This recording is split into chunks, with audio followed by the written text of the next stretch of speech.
গাজায় যুদ্ধ বন্ধের ব্যাপারে ট্রাম্প ২০ দফা পরিকল্পনা পেশ করেছে। সেই পরিকল্পনা যা দেখলাম তাতে হামাস বলে কিছু থাকবে না, অথচ হামাসকে মানতে হবে, হামাসের সাথে চুক্তি করতে হবে। চুক্তি করে হামাস নিজে নিজে বিলুপ্ত হয়ে যাবে, হামাস বলে আর কোনো অস্তিত্ব থাকবে না। হামাসের যারা শান্তিপূর্ণ জীবনযাপন করবেন তারা আত্মসমর্পণ করতে হবে, এবং যারা মনে করবেন যে না তারা এই গাজাতে থাকবে না তারা নিরাপদে চলে যেতে পারবেন। মানে মোট কথা হামাস কিচ্ছু থাকবে না। বোঝাই যাচ্ছে যে এটা আসলে হামাস নির্মূলের একটা চুক্তি। তবুও একটাই রক্ষা, গাজায় ফিলিস্তিনিদের জীবন বাঁচবে, এটাই একমাত্র ভরসা।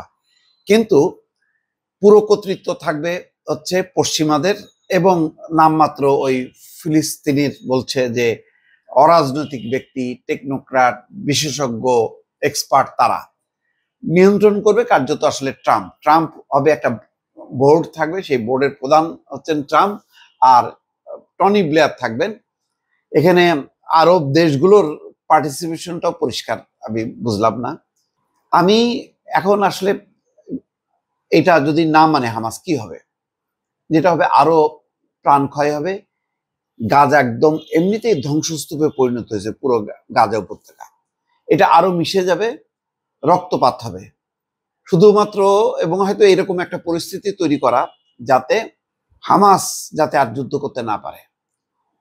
এবং দেখলাম যে এই পরিকল্পনা নিয়ে ওই নিউ ইয়র্কে আরব বিশ্বের নেতারা যে বৈঠক করেছেন, সেখানে তারাও আসলে সম্মতি দিয়েছেন, কারণ আর উপায় নেই, হামাসের যুদ্ধ করার সক্ষমতা নেই।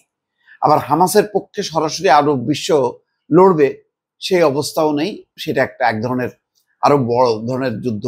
এবং সবাই তো আমেরিকার সমর্থন পুষ্ট। দেখেন নেতানিয়াহুকে যখন নাকি বৈঠক করছে, আরব নেতাদের কাছে পরিকল্পনা পেশ করছে, আরব নেতারা সম্মতি জানাইছে, তারপর নেতানিয়াহুর সঙ্গে যখন বৈঠক করছে, নেতানিয়াহু তখন আবার কাতারের প্রধানমন্ত্রী থানির কাছে ফোন করে দুঃখ প্রকাশ করছে, এমনকি বলছে যে তারা ক্ষতিপূরণ দিতেও প্রস্তুত আছে।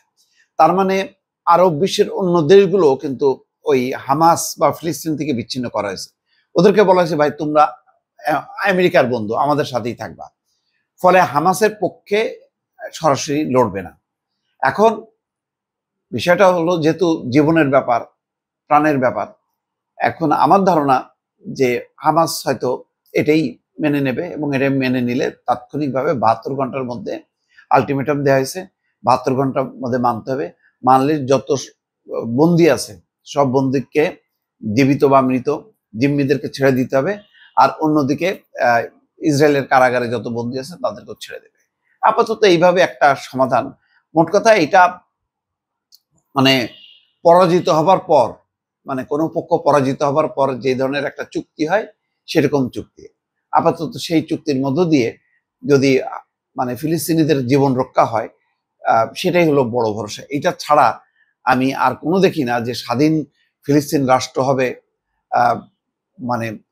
আত্মনিয়ন্ত্রণের অধিকার পাবে ফিলিস্তিনিরা, সেরকম কোনো পরিস্থিতি দর্শক আপাতত দেখা যাচ্ছে না।